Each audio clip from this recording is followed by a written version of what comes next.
وإذ استسقى موسى إيه؟ لقومه. حينما يستسقى الله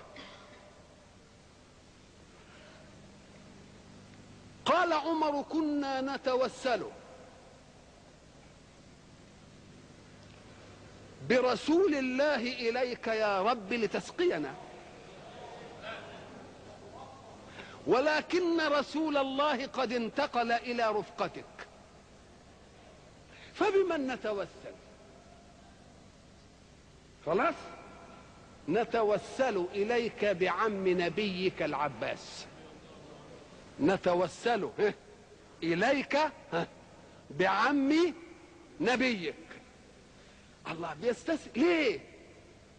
لأنهم في وقف الضراعة، والضراعة نشأت عن حاجة، ومن المحتاجين للماء عم نبيك.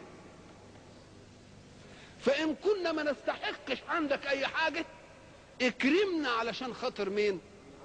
علشان خاطر عم نبيك، ونزل لنا المية.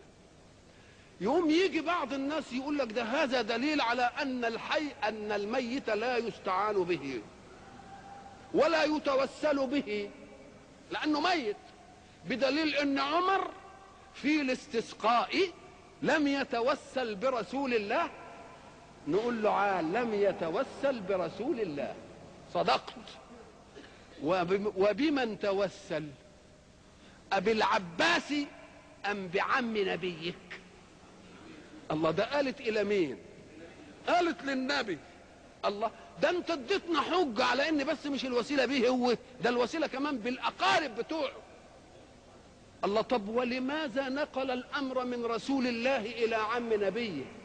لأن رسول الله قد انتقل ولا ينتفع الآن بالماء، وعمه هو الحي الذي ينتفع بالماء، فبنقول له عم نبيك عطشان، انما هنقول له نبيك عطشان؟